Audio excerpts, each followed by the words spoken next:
사랑하는 성도 여러분, 오늘 우리가 대하는 이 본문은 로마서 8장의 마지막 단락에 해당되는 말씀입니다. 오늘 말씀으로 로마서 8장은 끝이 납니다. 사실 로마서는 전통적으로 크게 두 부분으로 나눕니다. 1장에서 11장까지를 로마서의 전반부로 복음에 대한 이론적 설명, 교리를 설명하고 12장에서 16장까지는 로마서의 후반부로 복음에 대한 실천, 적용에 대한 이야기를 합니다. 그런데 전반부를 로마서 1장에서 11장까지가 아니라 8장까지로 보고 9장에서 11장까지를 전반부와 후반부를 잇는 가교로 보기도 한다라는 것입니다. 이렇게 말이죠. 따라서 오늘 우리가 대하는 본문은 로마서 전반부의 마지막 단락이자 바울이 1장부터 쭉 전개해왔던 예수 그리스도의 복음 설명에 대한 마지막 결론에 해당되는 부분입니다. 그렇다면 사도 바울이 전반부를 마무리하면서 독자들에게 결론적으로 말하려는 것이 과연 무엇일까? 그게 바로 하나님의 사랑입니다. 바라기는 오늘 본문을 통해서 다시 한번 하나님의 놀라운 그 사랑을 발견하시고 이 사랑을 통해 우리가 이 땅에서 어떻게 살아가야 하는지 오늘의 본문을 통해 선포되는 말씀 속에 하나님의 살아계신 음성 듣게 되기를 간절히 소망합니다. 첫 번째 따라합시다. 자기 아들조차 내어주신 사랑. 사도 바울은 앞단락에서 우리가 하나님 앞에서 어떤 존재인지를 자세하게 설명해 주었습니다. 저와 여러분이 어떤 존재입니까? 하나님이 미리 아신 자들이라 했습니다. 미리 아신 자. 미리 아신 우리를 하나님께서 당신의 아들과 딸로 정해주셨고 하나님 나라 사역에 우리를 불러주셨다고 했습니다. 또한 부르신 우리를 의롭다 하시고 결국에는 예수님이 변화된 것처럼 예수님처럼 영화롭게까지 하실 것이라 우리에게 약속해 주셨습니다. 할렐루야. 자, 그렇기 때문에 저와 여러분은요 그냥 평범한 사람이 아니에요. 대단히 놀랍고도 존귀한 존재다라는 것입니다. 그래서 어느 찬송가의 가사를 보면 이런 우리를 천사도 흠모하겠네라고 표현하고 있는 것입니다. 자, 그렇다면 이처럼 하나님 앞에서 존귀한 자여 놀라운 약속을 받은 우리를 원수인 마귀가 그냥 보고만 있을까? 절대 아니지요. 어떻게든 저와 여러분을 시험에 빠뜨리려 신앙을 무너뜨리려 한다라는 것입니다. 다양한 방법과 다양한 것을 다 동원해서 저와 여러분 하나님 사이를 띄워놓으려고 하고 결국 절망의 구렁텅이로 여러분을 밀어넣으려고 한다라는 거예요. 어쩌면 이런 사단의 도전과 시험은 피할 수 없는 우리의 운명이기도 합니다. 만일에 저와 여러분이 하나님을 사랑하지 않는 자라면 이런 일은 절대 있지 않지만 하나님을 사랑하는 자이기에 곧 그의 뜻대로 부르심을 입은 자들이기에 이런 사단의 시험과 도전은 피할 수 없는 운명이라는 것입니다. 혹시 여러분들 중에 이번 한 주간 살면서 어떤 상황으로 또는 어떠한 절망적인 환경으로 인해 깊은 낙심에 빠져 허우적대다 오늘 이 자리에 오신 분이 계십니까? 그렇다면 오늘 선포되는 말씀 잘 들으시기 바랍니다. 왜냐하면 오늘 말씀은 바로 그런 여러분들을 위해 하나님이 준비하신 특별한 말씀이기 때문입니다. 31절 함께 읽습니다. 시작. 그런즉 이 일에 대하여 우리가 무슨 말 하리요? 만일 하나님이 우리를 위하시면 누가 우리를 대적하리요? 사도 바울은 아주 강하고 확신에 찬 목소리로 선포합니다. 만일 하나님이 우리를 위하시면 어느 누가 우리를 대적할 수 있겠느냐? 자, 여기서 위하시면 이라는 표현보다는요 위하시는 데가 더 맞는 표현입니다. 하나님이 우리를 위하시는데 어느 누가 우리를 대적하겠느냐라는 것입니다. 다시 말해 그 누구도 절대로 우리를 대적할 수 없다는 선언입니다. 그러면서 바울은 우리를 대적할 수 없는 그 이유와 근거를 바로 하나님의 기가 막힌 사랑으로 이야기해주고 있습니다. 그 사랑이 어떤 사랑이냐? 32절 시작. 자기 아들을 아끼지 아니하시고 우리 모든 사람을 위하여 내주신 이가 어찌 그 아들과 함께 모든 것을 우리에게 주시지 아니하겠느냐. 그것은 바로 자기 아들조차 내어주신 하나님의 사랑이라는 거예요. 여러분, 세상에서도 참으로 놀랍고도 숭고하고도 위대한 사랑들이 있습니다. 그 가운데 가장 숭고하고도 으뜸인 사랑이라고 한다면 부모가 자식을 향해 무조건적으로 희생하며 헌신하는 사랑이라 할 수 있을 것입니다. 우리는 이것을 내리사랑이라고 하죠. 고대 헬라 문화권에서는 스토르게라고 말합니다. 하지만 이런 사랑도 하나님의 사랑과 비교할 수 없는 이유가 어디 있습니까? 하나님의 사랑은 아무 상관없는, 아니 더 나아가 원수인 죄인인 우리를 구원하시기 위하여 자기 아들을 죽음의 자리까지 내어주신 바로 그런 사랑이기 때문에 이 땅에서의 인간의 그 어떤 숭고한 사랑과는 비교도 할 수 없는 위대한 사랑이라는 것입니다. 로마서에서 말하는 예수 그리스도의 복음이 진짜 복음인 이유가 바로 여기에 있는 거, 이 하나님의 사랑 때문이라는 것이죠. 사도 바울은 이 사랑에 대해서 이미 로마서 5장에서 이렇게 이야기를 했어요. 시작. 우리가 아직 죄인 되었을 때에 그리스도께서 우리를 위하여 죽으심으로 하나님께서 우리에 대한 자기의 사랑을 확증하셨느니. 오늘 로마서 전반부를 마무리하는 결론에서 사도 바울은 다시 한번 이 하나님의 사랑을 설명하고 있는 것입니다. 사랑 여러분, 왜 우리가 무너져서는 안 됩니까? 왜 우리가 쓰러진 채 그저 널브러져 있으면 안 됩니까? 왜 시험에 빠져 호적거리며 거기에만 있어서는 안 됩니까? 아니, 혹시 그럴지라도 왜 다시 일어서야 합니까? 그것은 바로 하나님의 사랑 때문입니다. 하나님이 저와 여러분을 위해 치르신 대가가 너무나도 어마어마하기 때문에 그렇습니다. 우리를 구하기 위하여, 영원한 지옥의 불구덩이에서 우리를 건지시기 위하여 자기 아들의 생명까지 기꺼이 내어주셨기 때문에 그렇습니다. 그리고 이 사랑을 붙드는 한 그 어느 누구도, 그 무엇도, 그 어떤 상황도 우리를 절망에서 끌어내릴 수가 없습니다. 바라기는 자기 아들을 아끼지 않으시고 내어주신 이 사랑을 온전히 붙들고 일어서시는 우리 모두 되시길 간절히 소망합니다. 두 번째 따라합시다. 내적 위기조차 이겨내는 사랑.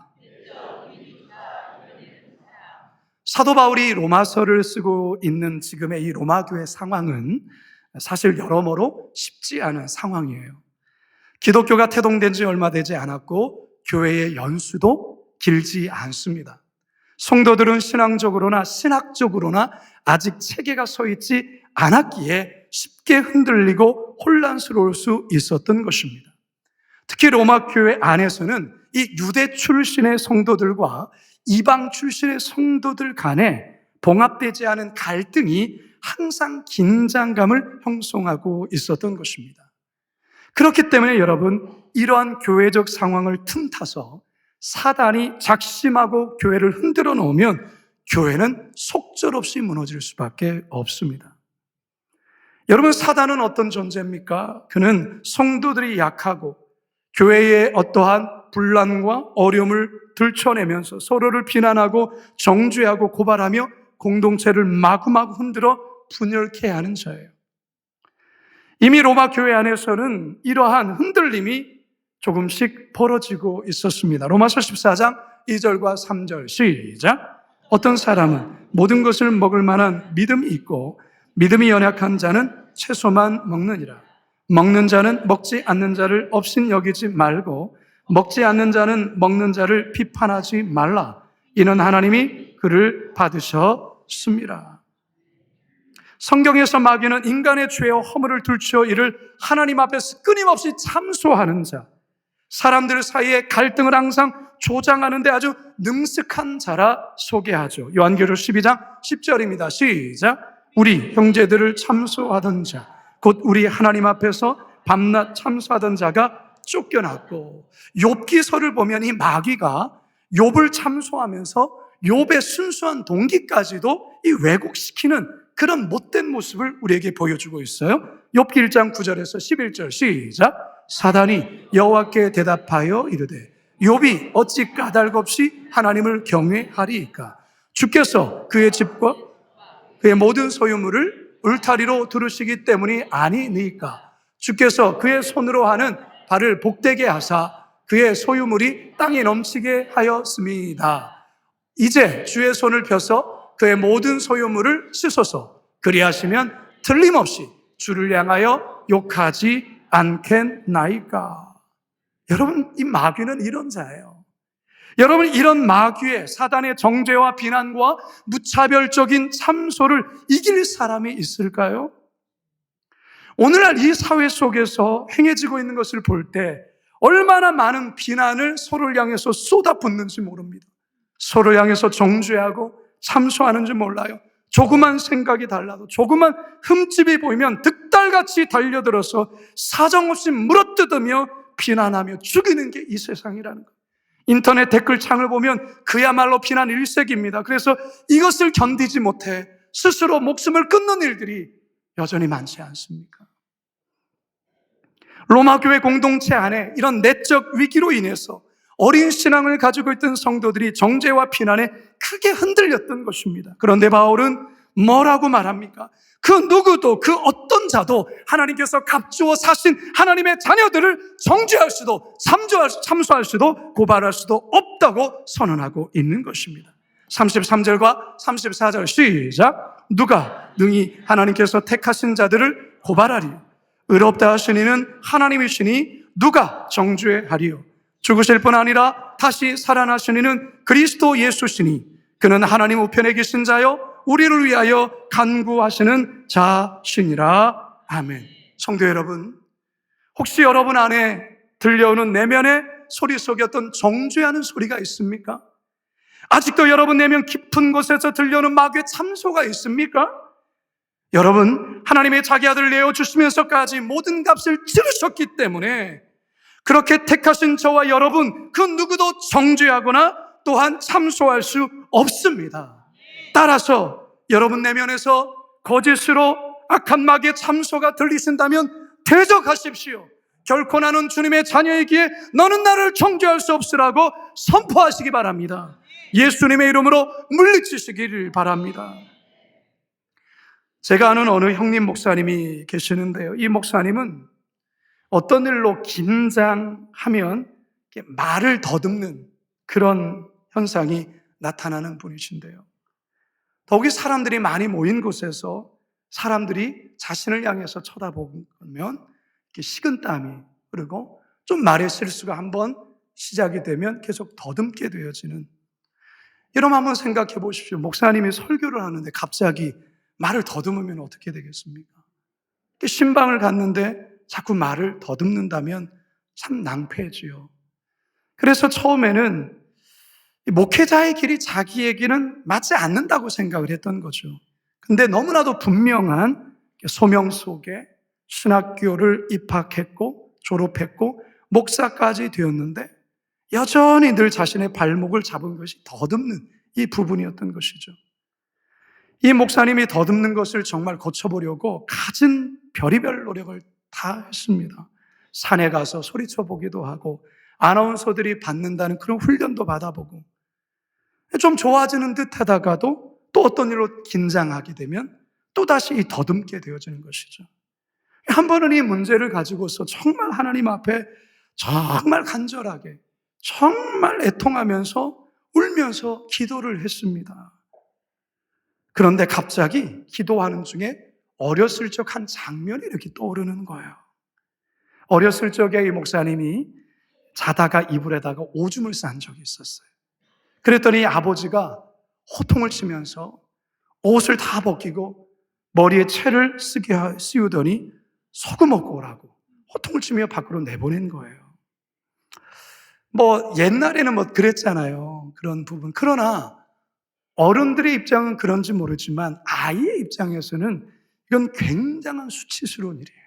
충격적인 일이다 그 말이에요. 이 어린 나이에 겪은 이 목사님이 너무나도 수치스러웠던 거예요. 지나가는 어른들이 키득키득 웃으면서 꿀밤을 주기도 하고 아는 여자친구가 이렇게 보는데 죽고 싶을 만큼 창피했다라는 것이죠. 그 뒤로 사람들이 많이 모인 곳에서 자기를 쳐다본다든지 어떤 실수를 하게 되면 식은땀이 나면서 말을 더듬는 이런 증상이 계속 생기게 된 거예요. 자신에 대한 어떤 수치감, 정죄감이 계속 자신을 공격했던 것이죠. 그런데 이 목사님, 그렇게 하나님께 울면서, 그렇게 하나님 앞에 통곡하면서 매달리며 기도하던 중에 하나님께서 이 장면을 보게 하시고, 그러면서 그 원인이 무엇인지를 알게 되면서 하나님의 이런 음성이 들렸는데, 그게 바로 오늘의 말씀이라는 거예요. 누가 능히 하나님께서 택하신 자들을 고발하리요? 의롭다 하시는 하나님이시니 누가 정죄하리요? 죽으실 뿐 아니라 다시 살아나시는 그리스도 예수시니. 그러면서 이런 음성이 들리는 것이죠. 너 아무 잘못 없어. 이제는 아무도 너를 정죄할 수 없어.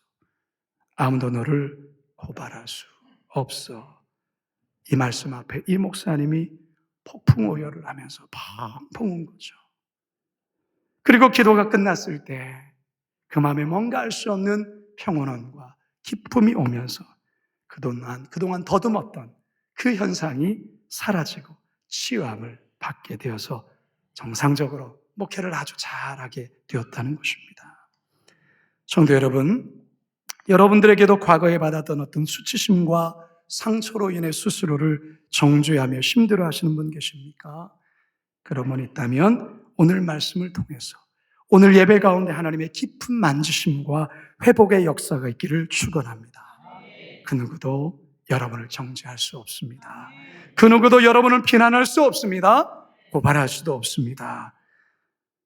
바라기는 아들조차 내어주신 그 하나님의 사랑으로 사단의 정죄와 참소인 이 내적 위기를 넉넉히 이겨나가시기를 주님의 이름으로 축원합니다. 마지막 세 번째 따라합시다. 외적 위기조차 이겨내는 사랑.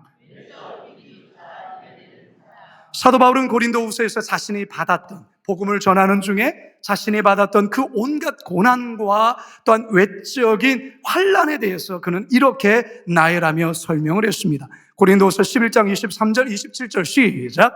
내가 수고를 넘치도록 하고 옥에 갇히기도 더 많이 하고 매도 수없이 맞고 여러 번 죽을 뻔하였으니 유대인들에게 40에서 하나 감한 매를 5번 맞았으며 3번 태장으로 맞고 1번 돌로 맞고 3번 파선하고 일주야를 깊은 바다에서 지냈으며 여러 번 여행하면서 강의 위험과 강도의 위험과 동족의 위험과 이방인의 위험과 시내의 위험과 광야의 위험과 바다의 위험과 거짓 형제 중의 위험을 당하고 또 수고하며 애쓰고 여러 번 자지 못하고 줄이며 목마르고 여러 번 굶고 춥고 헐벗었노라. 아멘. 여러분, 바울이 이러한 고난을 겪은 거예요. 여러분 중에 이런 고난 겪으신 분 계십니까? 바울이 당한 이런 고난 말이에요.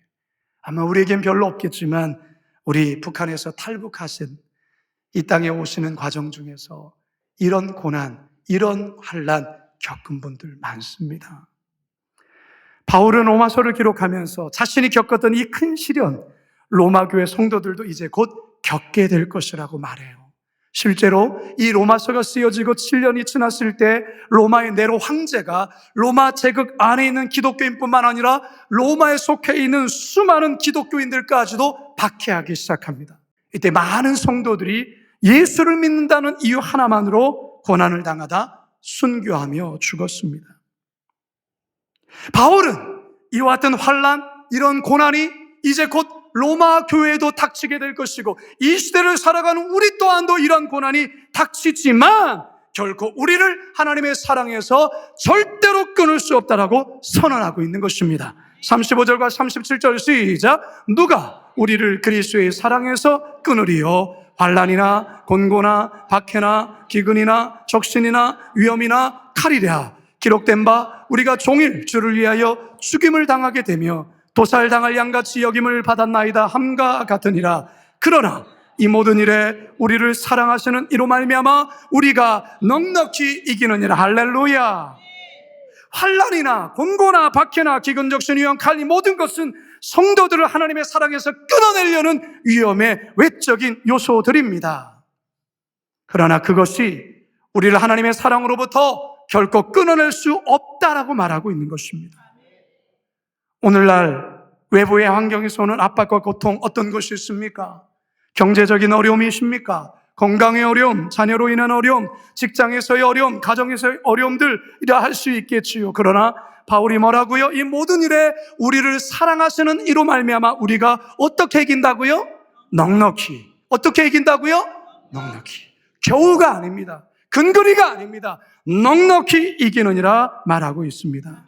심지어 바울은 여기서 한 걸음 더 나아가서 이렇게 선언을 합니다. 오늘 본문의 마지막 구절입니다. 시작. 내가 확신하노니 사망이나 생명이나 천사들이나 권세자들이나 현재일이나 장래일이나 능력이나 높음이나 깊음이나 다른 어떤 피조물이라도 우리를 우리 주 그리스도 예수 안에 있는 하나님의 사랑에서 끊을 수 없으리라. 끊을 수 없으리라. 끊을 수 없으리라. 설교 서두에 버려진 갓난아기를 이 개가 따스한 품에 옮기로 그 눈이 휘몰아치는 그곳에 그대로 앉아서 48시간을 자신의 온기로 살려낸 것처럼 하나님의 절대 포기하지 않은 사랑, 자기 아들까지 내어주신 그 뜨거운 하나님의 그 품의 사랑이 오늘을 살아가는 저와 여러분, 내적 위기와 외적 위기에 처한 우리를 넉넉히 살려낸다라는 것입니다. 이게 바로 로마서 전반부를 마무리하며 사도 바울이 로마 교회와 더불어서 오늘을 살아가는 저와 여러분에게 진정으로 전하고자 하는 메시지입니다. 이제 저는 말씀을 마치려 합니다. 여러분, 이번 한 주 어떻게 사셨습니까? 여러분의 삶은 안녕하십니까? 사실 저는 이번 주간에 우리 성도들 가정에서 뜻하지 않게 발생한 여러 어려움에 관한 소식들을 이곳저곳에서 제가 듣게 되었어요. 어제 저녁에도 설교를 준비하는 중에 조이풀 장년부 담당하시는 목사님으로부터 한 젊은 가정에 한 어린 자녀에 발생한 어려움에 대한 긴급 기도의 내용을 받게 되었어요. 또한 다른 교구에서는 이런저런 사고와 어려움, 가정의 문제, 재정의 문제, 자녀의 방황, 공황장애, 우울증 등 많은 문제들의 보고를 받으면서 특별히 이번 주간 우리 성도들 가정마다 참 어려움이 많았구나라는 것을 알게 되었어요. 어쩌면 하나님께서 오늘 이 말씀을 오늘 우리에게 주시는 이유가 바로 여기에 있다 생각합니다. 사랑하는 성도 여러분, 오늘 본문을 통해서 하나님이 우리에게 너무나도 명확하게 말씀하십니다.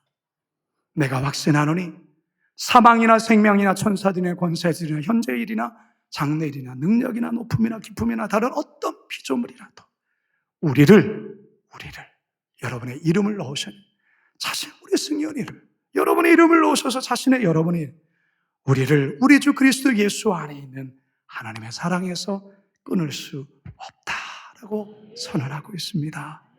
여러분, 이 말씀을 강하게 붙잡으시기 바랍니다. 이 말씀을 붙잡고 선포하시기 바랍니다. 그래서 인생 앞에 놓인 문제들 넉넉히 이겨나가시는 저와 여러분, 우리 모두가 되시게 주님의 이름으로 축원합니다.